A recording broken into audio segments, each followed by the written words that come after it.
বাঙালি খানায় সবাইকে স্বাগত জানাই। আপনারা তো সবজি দিয়ে চিংড়ি মাছ অনেকভাবে রান্না করে খেয়েছেন। একবার আমার মতন করে সহজ পদ্ধতিতে আপনিও শিখে নিতে পারবেন ছোট ছোট টিপস সহ। তবে খেতে কিন্তু খুবই সুস্বাদু হয়েছিল। তবে আমি আজকে এখানে কিভাবে মশলা ছাড়া চিংড়ি মাছ দিয়ে আলু দিয়ে কুমড়ো দিয়ে রান্না করলাম, চলুন সেটা একবার দেখে নেওয়া যাক ভিডিওর মাধ্যমে। আশা করি আজকের ভিডিওটি আপনাদের ভালো লাগবে। সকল বন্ধুদের কাছে অনুরোধ করছি সম্পূর্ণ ভিডিওটি দেখার। এখানে আমি বেশ কিছুটা চিংড়ি মাছ আগে থেকে ধুয়ে বেছে পরিষ্কার করে রেখেছি, আর বেশ কিছুটা মিষ্টি কুমড়ো। অন্যান্য সবজিগুলো আমি পরে অ্যাড করব।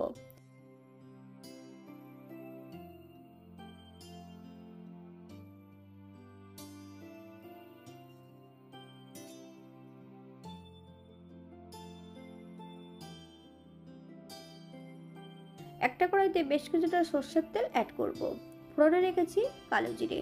ফোড়ন থেকে সুগন্ধ বেরোলে সম্পূর্ণ কাটা কুমড়োগুলো অ্যাড করব। সামান্য একটু লবণ হলুদ দিয়ে বেশ কুমড়োগুলোকে প্রথমে ভালো করে ভেজে নিতে হবে। বাঙালি রান্না ঘরোয়া উপকরণ দিয়ে আপনাদের যদি রান্নাগুলো পছন্দ হয় তাহলে চ্যানেলটি সাবস্ক্রাইব করে দিয়ে পাশে থাকবেন। পাশে থাকা বেলটি বাজিয়ে নেবেন, নইলে নিত্য নতুন রান্নার নোটিফিকেশন পাবেন না।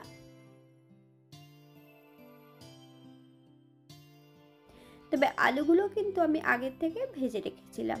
এই পর্যায়ে ভাজা আলুগুলো অ্যাড করব। বেশ কিছুটা কাঁচা লঙ্কা, আপনারা যদি পছন্দ করেন তাহলে পরিমাণে বাড়িয়ে দিতে পারেন। আমি লঙ্কাগুলো কিন্তু ফালি দিয়ে অ্যাড করেছি। লঙ্কা ও সবজি সহ বেশ কিছু সময় ভালো করে ভেজে নেব।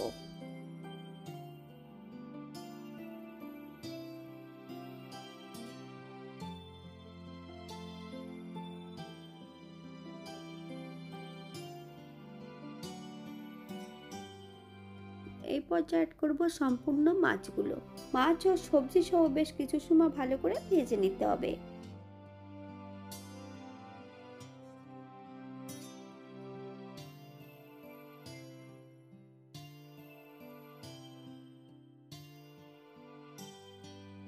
করব 1 চামচ আদা জিরে বাটা, হাফ চামচ কাশ্মীরি লঙ্কার গুঁড়ো। মশলা ও মাছ সহ বেশ ভালো করে মিডিয়াম আঁচে ভেজে নেব।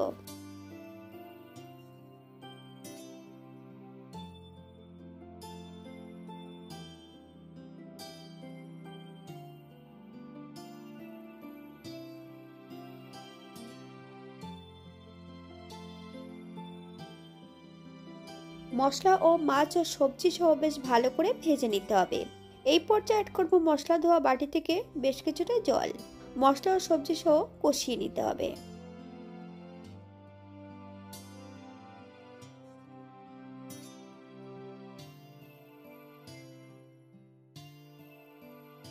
মশলা কষানো শেষ পর্যায়ে এই পর্যায়ে অ্যাড করব গ্রেভির জন্য আমি 1 কাপ জল। আপনাদের যতটা গ্রেভির প্রয়োজন আপনারা ততটা জল অ্যাড করবেন। জলটা কিন্তু ঈষদুষ্ণ গরম হলে সবজিটা কিন্তু সমানভাবে সেদ্ধ হবে। হালকাতে নেড়েচেড়ে 7 থেকে 8 মিনিটের জন্য ঢাকা দিয়ে রেখে দেব। তবে রান্নাটি করছি মিডিয়াম আঁচে, অথবা সবজি যতক্ষণ সেদ্ধ না হবে ততক্ষণ ঢাকা দিয়ে রেখে দেব।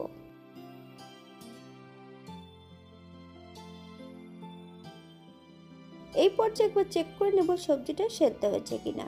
আপনারা যদি চিনি পছন্দ করেন তাহলে অ্যাড করতে পারেন। বেশ কিছুটা ধনেপাতা কুচি অ্যাড করব।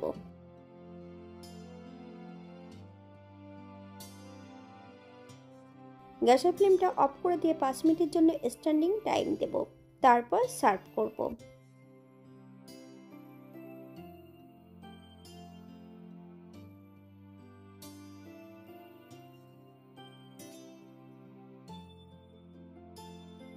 এটা দেখতে যেমন ভারী সুন্দর হয়েছে, এটা গরম ভাতে খেতে কিন্তু অসম্ভব ভালো। আপনারা একবার বাড়িতে একই পদ্ধতিতে বানিয়ে নেবেন। আপনারা যদি পেঁয়াজ রসুন পছন্দ করেন তাহলে অ্যাড করতে পারেন।